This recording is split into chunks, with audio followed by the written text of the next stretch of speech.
الحمد لله نحمده ونستعينه ونستغفره ونعوذ بالله من شرور انفسنا وسيئات اعمالنا من يهده الله فلا مضل له ومن يضلله فلا هادي له واشهد ان لا اله الا الله وحده لا شريك له واشهد ان محمدا عبده ورسوله اللهم صل على محمد وعلى ال محمد كما صليت على إبراهيم وعلى آل إبراهيم إنك حميد مجيد اللهم بارك على محمد وعلى آل محمد كما باركت على إبراهيم وعلى آل إبراهيم إنك حميد مجيد أما بعد فقد قال الله تعالى في القرآن العظيم أعوذ بالله من الشيطان الرجيم اتقوا الله الذي تساءلون به والأرحام إن الله كان عليكم رقيبا اتقوا الله وقولوا قولا سديدا يصلح لكم اعمالكم ويغفر لكم ذنوبكم ومن يطع الله ورسوله فقد فاز فوزا عظيما اتقوا الله حق تقاته ولا تموتن الا وانتم مسلمون والذين يرمون المحصنات ثم لم ياتوا باربعه شهداء فاجلدوهم 80 جلدا ولا تقبلوا لهم شهاده ابدا கண்ணியத்துக்குரிய எல்லாம் அல்ல அல்லாஹ்வின் நல்லடியார்களே, அல்லாஹ்வுடைய பேரருளால் அல்லாஹ்வுடைய மார்க்கத்தை அறிந்து கொள்வதற்காக அல்லாஹ்வுடைய ஆலய மஸ்ஜித் முபாரக்கில் இமாம் முன்னிட்டு நாம் அமர்ந்திருக்கிறோம். இந்த வாய்ப்பை வழங்கிய எல்லாம் அல்ல அல்லாஹ்வுக்கு அனைத்து புகழும் காட்டுமாக. பெண்ணுரிமை குறித்து அல்லாஹ்வும் அவனுடைய தூதரும் சொல்லக்கூடிய பல்வேறு செய்திகளை தொடர்ந்து நாம் கேட்டு வருகிறோம். இதை இரு சாராரும் அறிந்து வைத்திருக்க வேண்டிய செய்திகள். முஸ்லிம் என்று சொன்னால் அவர்கள் வெறுமனே இறை வணக்கம் என்று சொல்லப்படக்கூடிய அன்றாட தொழுகை அல்லது வருடத்தில் ஒரு முறை நோன்பு, ஆயுளில் ஒரு முறை ஹஜ்ஜு என்பதோடு நம்முடைய வழிபாடு முடிந்து விடுவதில்லை. அதைத் தொடர்ந்து பொருளாதார ரீதியாக நாம் செலவழிக்கக்கூடிய தர்மங்களும் கட்டாய கடமைகளும் ஆகிய ஜக்காத்தும் இத்தோடு பொருளாதார கடமை. இதுதான் இஸ்லாம் நமக்கு சொல்லி தந்திருக்கிறது என்பதோடு முடிந்துவிடவில்லை. அதையும் தாண்டி குடும்ப வாழ்க்கையில், சமூக வாழ்க்கையில் நம்முடைய நடவடிக்கைகள் எப்படி இருக்க வேண்டும் என்கிற வழிமுறைகளையும் இஸ்லாம் மிக தெளிவாக நமக்கு சொல்லித் தருகிறார். அதை நாம் முதலில் புரிந்து கொள்ளாதனுடைய விளைவு மற்றவர்களுக்கு புரிய வைக்க முடியாத நிலைக்கு நாம் ஆளாகிறோம்.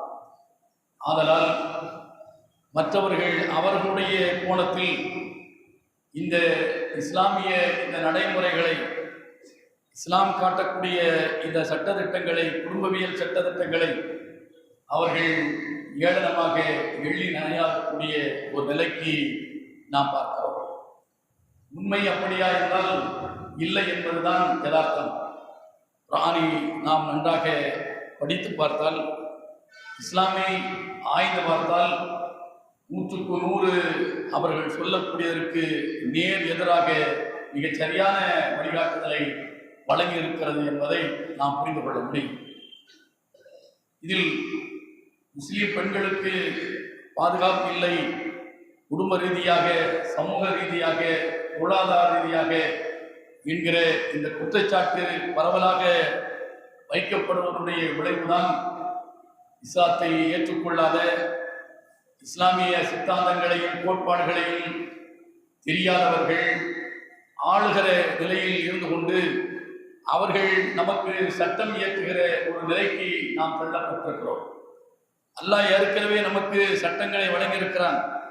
அது நடைமுறையில் நம்மிடத்தில் இல்லாதனுடைய விளைவுதான் இன்றைக்கு அவர்கள் நமக்கு சட்டங்களை வகுத்து தரக்கூடிய ஒரு நிலைக்கு நாம் ஆளாயிருக்கிறோம். அல்லாஹ் சுப்ஹானஹு வ தஆலா முஸ்லிம்களுடைய பெண்களுக்கு, இஸ்லாமிய பெண்களுக்கு அநேக பாதுகாப்புகளை அவன் வழங்கியிருக்கிறான். அதில் ஒன்றுதான் அல்லாஹ் இந்த 24ஆம் அத்தியாயத்தில் 4ஆம் வசனத்தில் சொல்லி காட்டுகிறார். வல்லதீன யர்மூனல் முஹ்ஸனாத், அபலை பெண்கள் மீது யார் அவதூறு கூறுகின்றார்களோ, சும்மல்லம் யத்தூபி அர்பாத்தி சுஹதா, அவதூறு கூறியவர் அதற்கான 4 சாட்சிகளை கொண்டு வரவில்லை என்று சொன்னால், அவதூறு என்று சொன்னால் போகிற போக்கில் ஒரு அபலை பெண்ணின் மீது அபாண்டமான ஒரு குற்றச்சாட்டை ஒருவன் சொன்னால், அபாண்ட குற்றச்சாட்டு என்பது என்ன என்று உங்களுக்கு தெரியும்.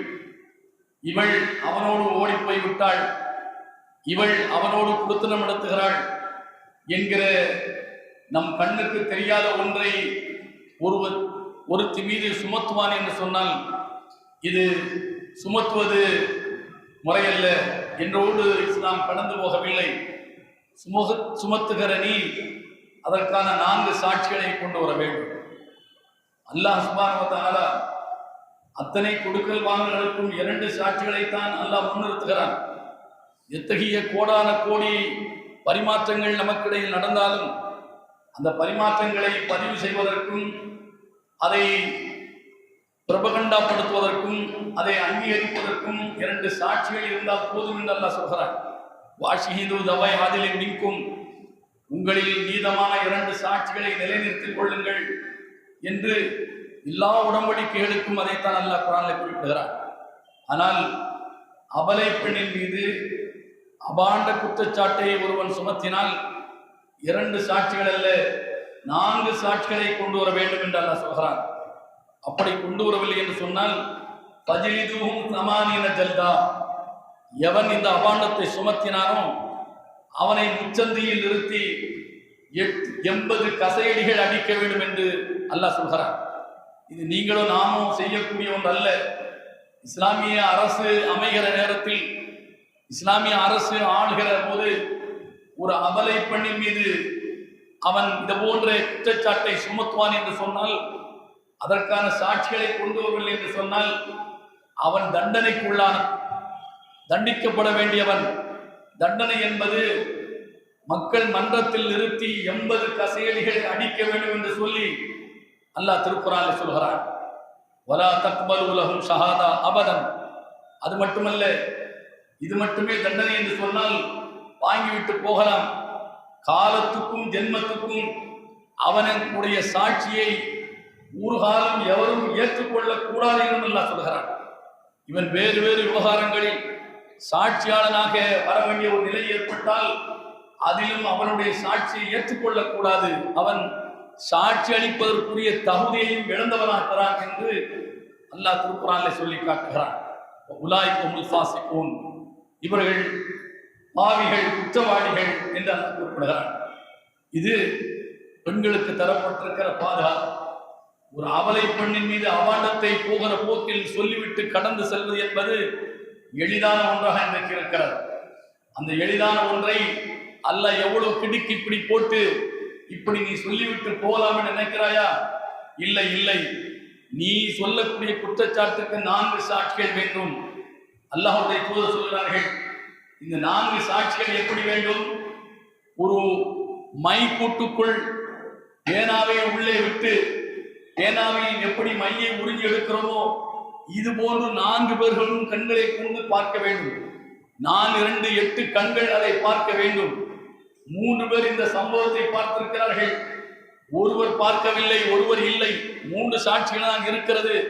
அப்பொழுதும் இந்த 80 கசையடி 3 பேருக்கும் உண்டு, குற்றம் சுமத்தியவனுக்கு உண்டு என்பதை அல்லாஹ்வுடைய தூதர் சொல்லி காட்ட. ஆக 4 பேரும் ஒரு சேர இந்த குற்றச்சாட்டுக்கு சாட்சிகளாக இருக்க வேண்டும். அவர்கள் கண்களால் இதை பார்க்க வேண்டும். அந்த 4 பேர்களுமே ஐ விட்னஸாக இருக்க வேண்டும் என்கிற அளவுக்கு ஒரு பாதுகாப்பை எந்த சித்தாந்தத்தில், எந்த கோட்பாட்டில், எந்த சட்டத்தில் நீங்கள் பார்க்க முடியும்? எந்த சட்டத்திலும் பார்க்க முடியாது, எந்த மதத்திலும் பார்க்க முடியாது. யாரும் யாரும் மீதும் பழி போட்டுக் கொண்டு போய்கொண்டே இருக்கலாம். அப்படித்தான் இந்த நாட்டில் இருக்கக்கூடிய சட்டங்கள் இருப்பதை நாம் காண்கிறோம். அதே போன்று 24ஆம் அத்தியாயம் 23ஆம் வசனத்தில் இன்னல்லதீன யர்முனல் முஹ்ஸனாத்தில் காஃபிலாத் அல் முஃமினாத் லுஇனு ஃபித் துன்யா வல் ஆখিরা வலஹும் அதாபுன் அதீம். இன்னல்லதீன யர்முனல் முஹ்ஸனாத்தில் காஃபிலாத், அப்பாவி அபலை பெண்கள் மீது, கற்பொழுக்குள்ள பெண்கள் மீது, மூமினான பெண்கள் மீது. மேல அல்லாஹ் பொதுவாகத்தான் சொன்னான். என்ன சொன்னான்? வல்லதீன யர்முனல் முஹ்ஸனாத், அபலை பெண்கள் மீது எவனும் இது போன்று அவதூறை அள்ளி வீசுகிறானோ என்று 23ஆம் வசனத்தில் யர்முனல் முஹ்ஸனாத், அபலை பெண்கள், கற்பொழுக்குள்ள பெண்கள், அல் மூமினாத், அவர்கள் நம்பிக்கைக்குரிய பெண்கள், மூமினான பெண்கள், முஸ்லிமான பெண்கள், அவர்கள் மீது இது போன்று அபாண்டத்தை ஒருவன் சுமத்துவான் என்று சொன்னால் லுஇனு ஃபித் துன்யா வல் ஆখিরা, இந்த உலகத்திலும் மறு உலகத்திலும் அவர்கள் சபிக்கப்பட்டவர்கள். சபிக்கப்பட்டவர்கள் என்று சொன்னால் நீங்க நான் சாபம் விடுவதல்ல, நம்முடைய சாபத்திற்கு எந்த வலிமையும் கிடையாது. அல்லாஹ்வால் அவர்கள் சபிக்கப்படுகிறார்கள், மலக்குகள் சபிக்கின்றார்கள் என்பதை நாம் பார்க்கிறோம். அல்லாஹ்வுடைய சாபத்துக்கு ஆளானவன் அவன் இந்த உலகத்தில் தப்பிக்க முடியாது, மறு உலகத்தில் தப்பிக்க முடியாது என்பதை அல்லாஹ் சொல்கிறான். வலஹும் அதாபுன் அதீம், அவர்களுக்கு மகத்தான தண்டனை, பிரமாண்டமான தண்டனை இருக்கிறது என்பதை 24ஆம் அத்தியாயம் 23ஆம் வசனத்திலே அல்லாஹ் சொல்லி காட்டுகிறான். அதே போன்று அல்லாஹ் சுப்ஹானஹு வ தஆலா பெண்கள் மீது அபாண்டம் சுமத்துவது மட்டும்தான் குற்றமாக எடுத்துக் கொள்ளப்படும் என்று நாம் கருதிவிடக் கூடாது. பிரத்யேகமாக பெண்களுக்கு அல்லாஹ் என்ன செய்கிறான்? பல இடங்களில் வலியுறுத்துகிறான். ஏன்னா அதுதான் சமூகத்தில் மிக எளிதில் எடுபடக்கூடிய ஒன்றாக இருக்கிறது. சமுதாயத்தில் ஒரு ஆண் செய்யக்கூடிய தவறு பெரிய அளவுக்கு மக்கள் மன்றத்தில் போய் சேர்வதில்லை, அல்லது ஒரு ஆணின் மீது சொல்லப்படக்கூடிய ஒரு அபாண்டம் சமூகத்தில் எடுபடுவதில்லை. ஆனால் பெண்கள் மீது சொல்லப்படக்கூடிய இந்த அபாண்டம் இருக்கிறது, அது மிக எளிதாக உலகம் முழுக்க சுற்றி அது ஊருக்குள் வந்து நுழைந்து விடுவதை நாம் பார்க்கிறோம். ஆதலால் தான் பெண்களை பல இடங்களில் அல்லாஹ் சொல்கிறான், அவர்களுக்கான பாதுகாப்பாக அவர்கள் மீது அபாண்டம் சுமத்துகின்றவர்களுக்கு கொடிய தண்டனை இருக்கிறது, உலகத்திலும் இருக்கிறது, மறுமையில் இருக்கிறது என்று சொல்லிவிட்டு, அப்ப ஆண்கள் மீதும் அபாண்டத்தை சுமத்தி விட்டு போகலாமா? அதற்கும் அல்லாஹ் விடை சொல்கிறான். வல்லதீன யுஊதுனல் முஃமினீன வல் முஃமினாத், ஆண் நம்பிக்கையாளர்கள், பெண் நம்பிக்கையாளர்கள். அப்ப ஆண்களாக இருக்கக்கூடிய முஸ்லிம்கள், பெண்களாக இருக்கக்கூடிய முஸ்லிம்கள், இவர்கள் மீது இவர்களை கைரி மக்தஸபு, அவர்கள் செய்யாத ஒரு குற்றத்திற்காக யூதூன், அவர்களை நீங்கள் நோவினை செய்வீர்கள் என்று சொன்னால், அவர்களை துன்பத்திற்குள்ளாக்குவீர்கள் என்று சொன்னால், ஃபகத் தமரு பூதான வ இஸ்மன் முபீனா, அவர்கள் மீது பகிரங்கமான ஒரு அபாண்டத்தை சுமத்தியவர்களாக நீங்கள் கருதப்படுவீர்கள் என்று அல்லாஹ் சொல்கிறான். ஆக ஆணாக இருந்தாலும் பெண்ணாக இருந்தாலும் அபாண்ட குற்றச்சாட்டு என்பது ஆதாரம் இல்லாமல் சுமத்தப்படுகிற போது அது ஒரு மிகப்பெரிய பாவமாக அல்லாஹ் சொல்கிறான். அது இந்த உலகத்தில் தண்டனைக்குரிய ஒரு குற்றமாக அல்லாஹ் சொல்லி காட்டுகிறான். எதற்காக? அவர்களுக்கு தரப்பட்டிருக்கிற ஒரு பாதுகாப்பு வளையம், ஒரு பெண்ணை பாதுகாப்பதற்கு இஸ்லாம் வழங்கியிருக்கக்கூடிய இந்த சட்டம் எந்த வகையில் அவர்களுக்கு தரப்பட்டிருக்கிற உரிமையை பறிக்கக்கூடியது என்பதை நீங்கள் சிந்தித்து பார்க்க வேண்டும். இது மாதிரியான உரிமை பாதுகாப்பு, இது மாதிரியான அவர்களுக்கான ஒழுக்கத்திற்கான உத்தரவாதம், எடுத்தேன் கவிழ்த்தேன் என்று அவர்கள் மீது அபாண்டம் சுமத்தப்படுவதில் இருந்து பாதுகாப்பு எதில் உங்களுக்கு இருக்கிறது என்பதை நாம் சீர்தூக்கி பார்க்க வேண்டும். அடுத்து அல்லாஹ் 2ஆம் அத்தியாயம் 231ஆம் வசனத்திலே சொல்லி காட்டுகிறான். இதா தல்லத்துமுன் நிசா ஃபபலகன அஜலஹுன்ன ஃபஅம்சிகுஹுன்ன பிமாரூஃப் அவ் ஸரிஹுஹுன்ன பிமாரூஃப் வலா தும்சிகுஹுன்ன திராரன் லிதஅதது என்று அல்லாஹ் சொல்கிறான். நீங்கள் பெண்களை விவாகரத்து செய்துவிட்டால், பெண்களை தலாக் செய்துவிட்டால், தலாக் எப்போ செய்யணுங்கிறது அடுத்து நான் சொல்கிறேன். தலாக் செய்துவிட்டால் ஃபபலகன அஜலஹுன்ன, அவர்களுக்குரிய அந்த காலக்கெடுவை அவர்கள் பூர்த்தி செய்து விடுவார்கள் என்று சொன்னால், அவர்களுடைய காலக்கெடு என்ன? தரமுசு அர்பஅத்து அஷ்ஹுர் என்று அல்லாஹ் ஒரு இடத்தில் அல்லாஹ் சொல்கிறான். இன்னொருத்தில் அல் முத்தல்லகாத்து யதரப்பஸ்ன பிஅன்ஃபுஸிஹின்ன ஸலாஸத்து குரு என்று அல்லாஹ் சொல்கிறான். தலாக் கூறப்பட்ட பெண்கள் 3 அவர்கள் மாதவிடாய் காலங்கள், காத்திருப்பு காலம் என்று அல்லாஹ் சொல்கிறான். அதுதான் அவர்களுக்கு வழங்கப்பட்டிருக்கிற தவணை. அந்த காத்திருப்பு காலத்தை அவர்கள் அடைந்து விட்டால், அப்படி என்றால் 3 மாதம் முடிந்து விட்டது. தலாக் கூறப்பட்ட பெண்ணுக்கு அந்த 3 மாதம் முடிந்து விட்டது என்று சொன்னால் அவர்களை அழகிய முறையில் நீங்கள் மனைவியாக வைத்துக் கொள்ளுங்கள். அழகிய முறையில் மனைவியாக வைத்துக் கொள்ளுங்கள். இந்த காத்திருப்பு காலம் என்பது கணவன் மனம் திருந்துவதற்கு, மனைவி மனம் திருந்துவதற்கு தரப்பட்டிருக்கிற காத்திருப்பு காலம். அவர்களுக்குள் இணக்கமாகுவதற்கு வாய்ப்பு இருக்கிறது என்பதற்காக வேண்டி அல்லாஹ் முற்றாக நீ கணவனும் இல்லை அவள் மனைவியும் இல்லை என்கிற சட்டத்தை அல்லாஹ் சொல்லாமல் ஒரு தலாக்கம் ஒருத்தி மனைவியை சொல்லிவிட்டால் 3 மாதம் அவள் காத்திருக்க வேண்டும். என்ன காத்திருக்க வேண்டும்? மறு திருமணம் செய்ய முடியாத அளவிற்கு தன்னை அலங்கரித்துக் கொள்ளாமல், அது மாதிரியான எந்த பேச்சுகளையும் சாடையும் ஆடையுமாக அவள் சொல்லிக் கொள்ளாமல் அவள் தன்னை காத்துக் கொள்ள வேண்டும். கணவன் திருந்துவான் அல்லது அல்லாஹ் அவர்களுடைய மனநிலையை மாற்றுவான் என்பதற்காக தரப்பட்டிருக்கிற இந்த அவகாசம். அந்த அவகாசம் முடிந்து விட்டால் அவளை நீ மனைவியாக என்ன செய்ய வேண்டும்? மாறும் அழகிய முறையில் அவளை மனைவியாக என்ன செய் வைத்துக்கொள். இல்லையா, விருப்பம் இல்லையா, மாறும் அழகிய முறையில் அவளை விட்டுவிடு ஒரேடியாக. 3 மாதம் முடிந்து விட்டால் 3 மாதம் முடிந்ததற்கு பிறகும் அதே பெண்ணை இவன் மனைவியாக்கிக் கொள்ளலாம். எப்படி மனைவியாக்கிக் கொள்வது? ஒப்பந்தத்தின் அடிப்படையில் முதலில் எப்படி திருமணம் முடித்து மகரை கொடுத்து ஒப்பந்தம் செய்து திருமணம் முடித்தானோ அது மாதிரி இப்ப புதிதாக மகரை கொடுத்து திருமணம் முடித்து ஒப்பந்தம் செய்து கொண்டு அவளையே மனைவியாக என்ன செய்யலாம்? வைத்து வாழ் கொள்ளலாம். 3 மாதம் முடிந்து விட்டது, இவள் நமக்கு சரியே வராது என்று இவனும் அவளும் முடிவு செய்து விட்டால் அவளை ஒரேடியாக அழகிய முறையில் விட்டுவிட வேண்டும். அப்படின்னா என்ன? உனக்கு எனக்கு சரியா வராது, அதனால நீ போய்க்கோ, உன் தாய் வீட்டில் போய் இருந்துக்க, நான் வேற வழியை பார்த்துக்க, நீ வேற வழியை பார்த்துக்க அன்று இதுவும் அழகிய முறையில் என்ன செய்ய வேண்டி இருக்க வேண்டும் என்று அல்லாஹ் சொல்கிறான். அது ஏன் அழகிய முறையில் அவளை விட வேண்டும் என்று சொல்ல வேண்டிய காரணம் என்ன? நீங்கள் வரம்பு மீறி அவர்களுக்கு இடையூறு அளிக்க வேண்டும் என்பதற்காக வேண்டி அவளை நீங்கள் வைத்துக் கொள்ளக்கூடாது என்று அல்லாஹ் சொல்கிறார். ஒரு நிபந்தனையோடு அவளை ஒரேடியாக நீங்கள் அழகிய முறையில் விட வேண்டும் என்று சொல்வதனுடைய நோக்கம் என்னவென்று சொன்னால், இந்த நிபந்தனை மிகவும் கவனத்தில் கொள்ளப்பட வேண்டிய ஒரு நிபந்தனை. இல்ல இவளை நம்மளே வச்சுக்கிடுவோம், நாமளே வைத்துக் கொள்வோம் என்று சொல்லி அவளை தன் கட்டுப்பாட்டில் வைத்துக் கொண்டு அவளுக்கு நெருக்கடி கொடுப்பது, அவளை அவளாகவே முடிவெடுத்து ஓடுவதற்கான எல்லா கைங்கரியங்களையும் செய்வது, அவரை இன்னலுக்குள்ளாக்குவது, அவர் வரம்பு மீறுவது, இப்படி பல்வேறு நெருக்கடிகளை செய்ய வேண்டும் என்பதற்காக வேண்டி நீ அவளை வைத்துக் கொள்ளக்கூடாது. அவளை விடுவதாக இருந்தால் அழகிய முறையில் விட்டுவிடு என்று அல்லாஹ் சொல்கிறான். வைத்துக் கொள்வதாக இருந்தாலும் அழகிய முறையில் வைத்துக் கொள்ள வேண்டும். இல்ல வேண்டாம் என்றாலும் அழகிய முறையில் என்ன செய்ய வேண்டாம் என்று சொல்லி அவளை அனுப்பிவிட வேண்டும் என்று அல்லாஹ் சுப்ஹானஹு வ தஆலா சொல்லி காட்டுகிறார். இதை எவன் செய்கிறானோ, எதை அவளை துன்புறுத்தி வரம்பு மீறி கொண்டு அவளுக்கு இன்னல்களை கொடுக்க வேண்டும் என்ற நோக்கத்தில் எவன் வைத்துக் கொள்கிறானோ அவன் தனக்கு அநியாயம் செய்து கொண்டான், தனக்கு அநியாயம் செய்து கொண்டான்.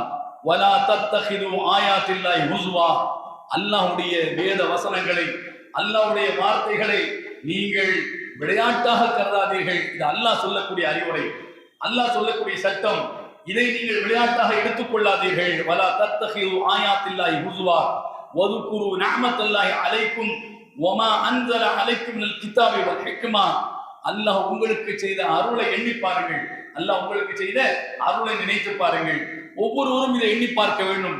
நாம் இவளை திருமணம் முடிப்பதற்கு முன்னர் எப்படி இருந்தோம், இவளை திருமணம் முடித்ததற்கு பிறகு இப்போது எப்படி இருக்கிறோம் என்று நாம் நினைக்க வேண்டும், அவளும் எண்ணி பார்க்க வேண்டும். இதை நினைத்து பார்த்து எண்ணி பார்த்துக் கொள்ள வேண்டும் என்று சொல்லிவிட்டு அல்லாஹ் சொல்கிறான், ஒமா அன்ஸல அலைக்கும் மினல் கிதாபி வல் ஹிக்மா. அல்லாஹ் உங்களுக்கு வேதத்திலிருந்து எதை இறக்கி வைத்திருக்கிறான், ஞானத்திலிருந்து இறைத்தூதனுடைய வழிகாட்டிலிருந்து எதை உங்களுக்கு இறக்கி வைத்திருக்கிறான், அதை நினைத்து பாருங்கள். அதெல்லாம் என்ன? அல்லாஹ் வழங்கி இருக்கக்கூடிய சட்டங்கள். இதெல்லாம் நீங்க என்ன செய்ய நினைத்து பார்க்க வேண்டும். எழைதுக்கும் பிஹி, இதை அல்லாஹ் உங்களுக்கு அறிவுரையாக வழங்குகிறான். வத்தகுல்லாஹ வஅலம் அன்னல்லாஹ பிக்குல்லி ஷைஇன் அலீம். அல்லாஹ்வை பயந்து கொள்ளுங்கள், அல்லாஹ் அனைத்தையும் அறிந்த அறிவாளியாக இருக்கிறார் என்பதை அறிந்து கொள்ளுங்கள் என்று 2ஆம் அத்தியாயம் 231ஆம் வசனத்திலே அல்லாஹ் சொல்கிறார். அப்போ ஒரு பெண் விவாகரத்து செய்யப்பட்டு விட்டால் 3 மாதம் காத்திருக்க வேண்டும். 3 மாதம் காத்திருப்பு காலம் முடிந்து விட்டால் அழகிய முறையில் அவளை விடுவித்து விட வேண்டும். அழகிய முறையில் அவளை விடுவித்து விட வேண்டும். இல்லை, அவளை வைத்துக் கொள்வது என்பது அவள் விஷயத்தில் அவளுக்கு வரம்பு மீறுவதற்காக, அவளுக்கு இன்னல் தருவதற்காக, இடையூறு செய்வதற்காக நீங்கள் வைத்துக் கொள்வது என்று சொன்னால் இது மிகப்பெரிய குற்றம் என்பதை அல்லாஹ் சொல்லி காட்டுகிறான். ஆக விவாகரத்தை எளிமைப்படுத்துகிறான். முஸ்லிம் சமூகத்தில், இஸ்லாமிய மார்க்கத்தில் ஒரு பெண், ஒரு கணவன், ஒரு ஆண் ஒரு பெண்ணை ஒப்பந்தத்தின் அடிப்படையில் அவன் திருமணம் முடிக்கிற போது அவள் வேறு இவன் வேறுதான், இவன் வேறு அவள் வேறுதான். ஆனால் இருவரையும் இணைப்பது என்ன? ஒரு ஒப்பந்தம், வாழ்க்கை ஒப்பந்தம். இவன் கொடுக்கிற மகருக்கு பெருமானமாக அந்த பெண்ணை பெற்று வளர்த்த பெற்றவன், பலியாக இருக்கக்கூடியவன், அவளை இவனுக்கு என்ன செய்கிறான்? சாட்சிகளின் முன்னிலையில் கைப்பிடித்து கொடுக்கிறான், ஒப்படைக்கின்றான். என் மகளை உன்னிடத்தில் ஒப்படைத்து விட்டேன், கண்ணும் கருத்துமாக அவர்களை வைத்து நீ காத்துக் கொள்ள வேண்டும் என்று அல்லாஹ் ஒப்படைக்கிறான். எதுவரை? அவளை முறையாக இவன் அதாவது நடத்தும் வரை, அவளோடு முறையாக வாழும் வரை தான் அந்த ஒப்பந்தத்தில் அவர்கள் இருவரும் இணைந்திருக்க முடியும். அந்த முறை தவறுகிற போது அழகிய முறையை விட்டுவிடு, நம்ம இவளோடு வாழ முடியாது என்று நீ முடிவு செய்தால் அதை அழகிய முறையில் செய்துவிடு என்று எளிதாக இந்த விவாகரத்து சட்டத்தை அல்லாஹ் மிக எளிமைப்படுத்தியிருக்கிறான். இது பலருக்கு இன்றைக்கு கண்ணை உறுத்துகிறது. அது என்னது? உடனே தலாக் என்று சொன்னால் அது எப்படி ஒரு பெண்ணை ஒரு பெரிய நெருக்கடிக்குள் தள்ளுவது? எடுத்தேன் கவிழ்த்தேன் என்று அவளை விவாகரத்து செய்துவிட்டு நடுத்தருவில் நிறுத்துவது இந்த சட்டம் ஏற்புடையதல்ல, இது பெண்களுக்கு மிகப்பெரிய இன்னலை இடையூறை தரக்கூடியது என்று ஆடு நனைகிறது என்று ஓநாய் அழுகிறது. ஆட்சியில் இருக்கின்றவர்கள் அழுகின்றார்கள். அதனால் தான் முஸ்லிம்களில் இஸ்லாத்தில் பெண்களுக்கான உரிமை மறுக்கப்படுகிறது. அவர்கள் மிகவும் துன்பத்திற்கு உள்ளாக்கப்படுகிறார்கள். விவாகரத்து சட்டத்தின் மூலமாக அவர்கள் உரிமை பறிக்கப்படுகிறது என்று சொல்லி காட்டுகிறார்கள். இது என்ன உரிமை பறிக்கப்பட்டு விட்டது? நானும் நீங்களும் ஒரு வியாபாரத்தில் அதாவது பங்குதாரர்களாக இணைகிறோம். வியாபாரம் நடந்து கொண்டிருக்கிறது. சரியான முறையில் நான் உங்களுக்கோ நீங்க எனக்கோ கணக்கு தரவில்லை. நாம் என்ன செய்வோம்? இதோடு முடித்துக் கொள்வோம். நமக்குள்ள கணக்கு நேர் செய்து நீ தனியா போய்க்க, நான் தனியா போய்க்க. இது நான் அவருக்கு செய்யக்கூடிய துரோகமா, அவர் எனக்கு செய்யக்கூடிய துரோகமா, அநியாயமா? இல்லையே. இதே போன்றுதான் வாழ்க்கை. இதை மிக எளிமையாக இஸ்லாம் சொல்லி தருவது அவர்களுக்கு பிடிக்கவில்லை. ஆதலால் அவர்கள் சார்ந்திருக்கிற சித்தாந்தம், அவர்கள் நம்பக்கூடிய அந்த வழிமுறை, அதன் பிரகாரம் தான் இவர்களையும் நாம் இழுத்துக் கொண்டு வர வேண்டும். தேசிய நீரோட்டத்தை இவர்களையும் கொண்டு உள்ளே நாம் அந்த டிராக்கில் ஏற்றிவிட வேண்டும் என்று நினைக்கிறார்கள். அவர்கள் சார்ந்திருக்க சித்தாந்தத்தில் என்ன? ஒரு பெண்ணை, ஒரு கணவன் ஒரு மனைவியை உடனடியாக விவாகரத்து செய்துவிட்டு தன்னுடைய பிரச்சனையை முடிவு கொண்டு வந்த முடியுமா? இல்லை. அவன் வருடக்கணக்காக நீதிமன்ற படிகளில் ஏற வேண்டும். நீதிமன்றத்துக்கு போய்தான் ஒரு தன்னுடைய மனைவி அவன் விவாகரத்து பெற்று அடுத்த நிலைக்கு அவன் போக வேண்டும், அடுத்த கட்டத்திற்கு போக வேண்டும். அவளும் அடுத்த கட்டத்திற்கு அப்போதுதான் போக வேண்டும். மிக எளிதில் அவர்களுக்கு இடையில் விவாகரத்து நடக்கவே செய்யாது என்பதை நாம் பார்க்கிறோம். இந்த நிலை இஸ்லாத்தில் இல்லை. இது இஸ்லாம் அப்படிப்பட்ட ஒரு நிலையை சொல்லும் என்று சொன்னால் இதனால் எவ்வளவு பெரிய விளைவுகள் ஏற்படும் என்பதை சக சமுதாயத்திற்கு இடையில் நடப்பதை நாம் கூர்ந்து கவனித்தால் நமக்கு நன்றாக தெரியும். விவாகரத்தை எளிதில் பெற முடியாது என்ற நிலை ஏற்படும் என்று சொன்னால் மிகுந்த கஷ்டப்பட்டுத்தான் விவாகரத்தை நாம் சந்திக்க வேண்டிய நிலை ஏற்படும் என்று சொன்னால் அவன் என்ன செய்வான்? அவளை தன்னோடு வைத்துக் கொண்டு, அவளோட மூலையில வைத்துக் கொண்டு, அல்ல அவளுக்கு தெரியாமல் சின்ன வீட்டை ஏற்பாடு செய்து கொள்வான். சட்டத்துக்கு புறம்பாக இன்னொருத்தி என்ன செய்வான்? மனைவியாக்கிக் கொள்வான். நடக்குதா இல்லையா? இப்போதும் நடக்கிறது, இப்போதும் நடந்து கொண்டு இருக்கிறது.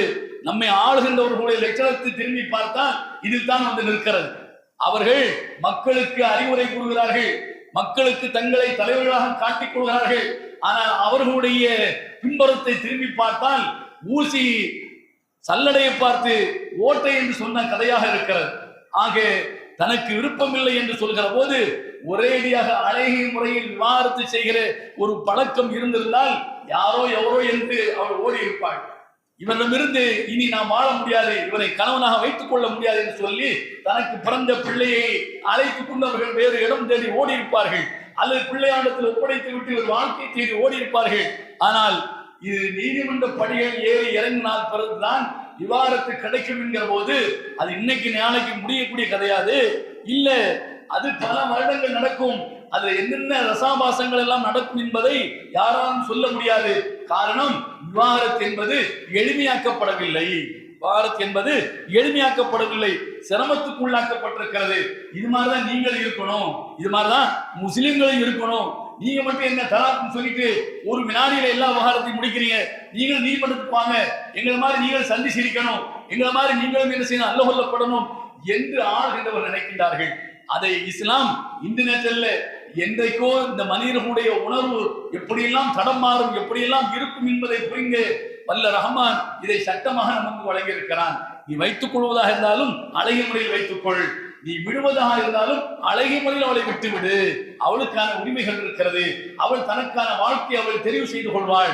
உனக்கும் உரிமை இருக்கிறது, உனக்குரியதை நீனும் என்ன செய்வாள், தெரிவு செய்து கொள்ள வேண்டும் என்ற அடிப்படையில் அல்லாஹ் சுப்ஹானஹு வ தஆலா யாரும் சங்கடப்பட்டு வாழ வேண்டும் என்கிற ஒரு நிலையை அல்லாஹ் நமக்கு என்ன செய்வது தரவில்லை என்பதை நாம் பார்க்கிறோம். அல்லது எளிதில் விவாகரத்து பெறுவதற்கான வழி நமக்கு இல்லை என்றாகிற போது ஒன்று அவளை வைத்துக் கொண்டே சின்ன வட்டை செட்டப் செய்வான், அல்லது என்ன செய்வான், அவள் மீது அபாண்டத்தை அள்ளி வீசுவான். அவனோடு போயிட்டா, ஆனால் நான் நம்ம அவளை எல்லாம் செய்ய முடியாது, மனையன் நீ இருந்துக்கோ, நீ போய்க்கோ என்ற ஒரு நிலையில் அவள் மீது சொல்லக்கூடாதவைகள் எல்லாம் சொல்ல வேண்டிய ஒரு நிலை ஏற்படுகிற போது ஒரு அபலை பெண்ணாக இருந்தால், ஒழுக்கமுள்ள பெண்ணாக இருந்தால் என்ன நினைப்பாள், நீ வேண்டவே வேண்டாம் என்று அத்துப்படிங்க அவளாக தானாகவே என்ன செய்வாள், கலந்து ஓடி விடுவாள். அந்த நிலையை ஏற்படுத்துகிற ஒரு முயற்சி எளிதில் விவாகரத்து பெற முடியாத சூழல் ஏற்படுகிற போது அது நிச்சயமாக நடக்கும். அப்படி நடக்கிறது இல்லையா? அதாவது எளிதில் விவாகரத்து பெற முடியவில்லை என்கிற போது இந்த கணவன் அந்த மனைவி மீது அபாண்ட குற்றச்சாட்டை சுமத்தி போகிற போக்கில் அள்ளி வீசுகிற ஒரு சுமையை, ஒரு நிலையை நாம் பார்க்கிறோம். அடுத்து அதுவும் முடியலையா, அவளை தீயிட்டு கொளுத்துவது, அல்லது இரவு நேரத்தில் தூங்குகிற போது அம்மிக்கல்ல தலையதிக்கு போட்டு கொல்லுவது, அல்லது தலையணை அந்த முகத்தில் வைத்து அமுக்கி அவளை மூச்சு திணற அவளை சாகடிப்பது, ஏதோ ஒன்று நடக்கிறது.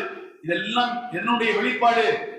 தனக்கும் தன் மனைவிக்குமான பிரச்சனை முற்றி போய் விவாகரத்தை செய்ய முடியாது என்கிற ஒரு நிலை வருகிற போது, விவாகரத்து என்று சொன்னால் இது கோர்ட்டு நீதிமன்ற படியேறிதான் விவாகரத்தை நாம் பெற முடியும் என்கிற ஒரு நெருக்கடி ஏற்படுகிற போது இந்த மனிதன் கணவன் என்பவன் இது மாதிரியானவைகளை அவன் கையில் எடுக்கிறான். இது தேவையா? ஒரு பெண்ணுடைய வாழ்க்கை இந்த அளவுக்கு நெருக்கடிக்குள்ளாக்கி அதை தட்டி பறிக்க வேண்டுமா? இதுதான் அறிவுடைய செயலா? இதுதான் ஏற்புடையதா? இதைத்தான் இஸ்லாம் மாற்றி அமைக்கிறது. இதுதான் மிக எளிதான ஒரு நடைமுறை. அவளை நீ விவாகரத்து செய்ய வேண்டும் என்று நினைத்தால் அவளை விவாகரத்து செய்து கொள்ள வேண்டும். விவாகரத்தும் கூட எடுத்தேன் கவிழ்த்தேன் என்று செய்வதற்கு இஸ்லாம் அனுமதிக்கவில்லை. ஆக இப்படி பெண்களுக்கான உரிமையில், குடும்ப வாழ்க்கையில் கணவன் மனைவியாக வாழ்கிற போது அவர்களுக்குள் பிரச்சனை என்பது தவிர்க்கப்பட முடியாத ஒன்று. அந்த பிரச்சனையை எப்படி அவர்கள் கையாள வேண்டும் என்பதற்கான வழிமுறையும் இஸ்லாம் நமக்கு என்ன சொல்லித் தருகிறது. அப்படி சொல்லி தந்துதான் ஒரு பெண்ணுடைய உரிமை பாதுகாக்கப்பட வேண்டும் என்பதையும் வலியுறுத்தி கூறுகிறது என்பதை நாம் புரிந்து செயல்பட வேண்டும். வாகர் அல்ஹம்துலில்லாஹி ரப்பில் ஆலமீன். அல்ஹம்துலில்லாஹ் வஸ்ஸலாத்து வஸ்ஸலாம் அலா ரசூலில்லாஹ் அம்மா பஅத். இத்தகுல்லாஹ ஹக்க துகாத்திஹ் வலா தமூதுன்ன இல்லா வ அன்தும் முஸ்லிமூன். வல்லாத்தி தகாஃபூன நுஷூஸஹுன்ன ஃபஇலூஹுன்ன வஹ்ஜுரூஹுன்ன ஃபில் மவாஜிஅ் வضربوهن فإن أطعنكم فلا تبغوا عليهن سبيلا إن الله كان عليا كبيرا. அல்லாஹ் சுப்ஹானஹு வ தஆலா 4ஆம் அத்தியாயம் 34ஆம் வசனத்தில் அல்லாஹ் சொல்கிறார், விவாகரத்தை எடுத்தேன் கவிழ்த்தேன் என்று சொல்லிவிடக் கூடாது என்பதற்காக அதற்கான விதிமுறைகளையும் அல்லாஹ் சொல்லி காட்டுகிறான். ஏன்னா அன்றாடம் நாம் வாழ்ந்து கொண்டிருக்கிறோம். யாரோடு?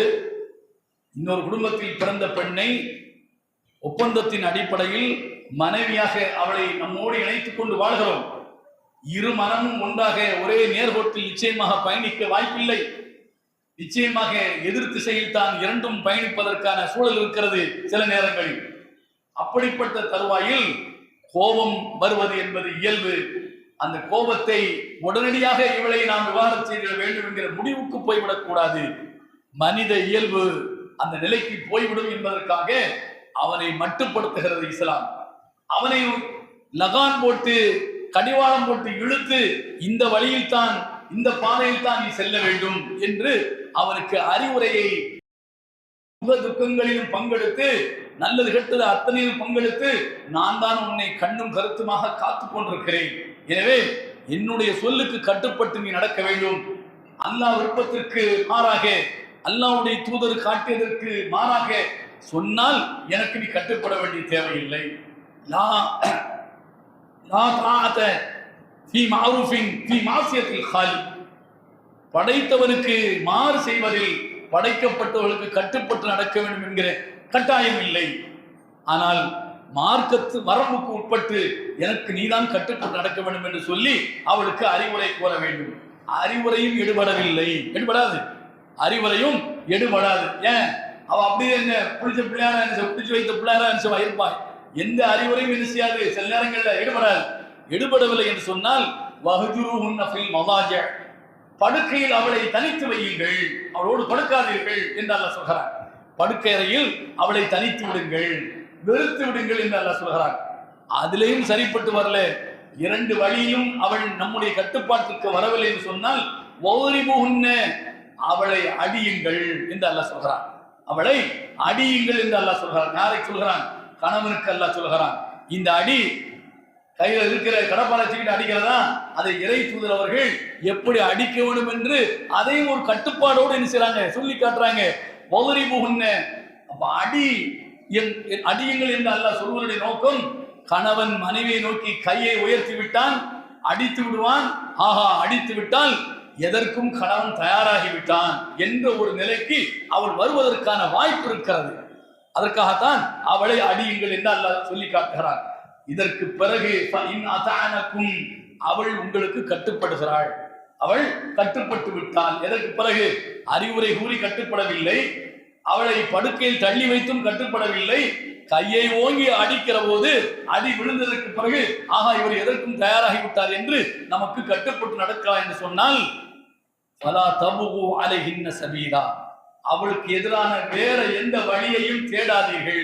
இவளை எப்படியாவது தள்ளி விடணும் என்பதற்காக வேண்டி வேற வழியை தேடாதீர்கள். அவள் கட்டுப்பட்டாள், உனக்கு கட்டுப்பட்டு அவள் என்ன நான் நடக்கிறேன் என்று சொல்லிவிட்டதற்கு பிறகு வேற எந்த வழிமுறையும் நீ கையாள வேண்டாம்.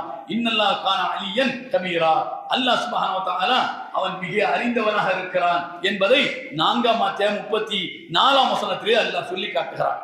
அல்லாஹ்வுடைய தூதர் சொல்கிறார்கள், அப்துல்லாஹ் பின் மஸ்ஊத் அவர்கள் அறிவிக்கக்கூடிய இந்த செய்தி புகாரியில 1293 ஹதீஸாக இருக்கிறது. நபிகள் நாயகம் ஸல்லல்லாஹு அலைஹி வஸல்லம் சொல்றாங்க, லைஸ மின்னா மன் லதமல் குதூத் வ ஷக்கல் ஜுயூப் வ தஆ பி தஅவல் ஜாஹிலியா என்று நபிகள் நாயகம் ஸல்லல்லாஹு அலைஹி வஸல்லம் சொல்றாங்க. யார் கன்னத்தில் அடிக்கின்றாரோ அவர், யார் தங்களுடைய சட்டையை கிழித்துக் கொள்கின்றார்களோ அவர், தஆ பி தஅவல் ஜாஹிலியா, அறியாமை காலத்து அந்த மூட பழக்கத்தின் அடிப்படையில் அறிவில்லாத காலத்தில் கூப்பாடு போட்டு அழுகின்றார்களே, அது போன்று யார் அழுகின்றார்களோ இவர் ஃபலைஸ மின்னா, அவர் என்னுடைய மார்க்கத்தை சார்ந்தவர் இல்லை, என் வழிமுறையை சார்ந்தவர் இல்லை என்று நபிகள் நாயகம் ஸல்லல்லாஹு அலைஹி வஸல்லம் அவர்கள் சொல்லி காட்டுகிறார்கள். கன்னத்தில் அடிப்பது அது நபி வழி அல்ல, நபிகள் நாயகம் ஸல்லல்லாஹு அலைஹி வஸல்லம் காட்டி தந்த வழி அல்ல. கன்னத்தில் அடிக்க கூடாது என்று எல்லோருக்கும் பொதுவாக சொல்லி காட்டுகிறார்கள். கணவன் மனைவியும் கன்னத்தில் அடிக்க கூடாது, தகப்பன் பிள்ளையும் கன்னத்தில் அடிக்க கூடாது, ஆசிரியர் மாணவனையும் கன்னத்தில் அடிக்க கூடாது. கன்னத்தில் அடிப்பதை தவிர்க்க வேண்டும் நபிகள் நாயகம் ஸல்லல்லாஹு அலைஹி வஸல்லம் பொதுவா சொல்லி காட்டுறாங்க.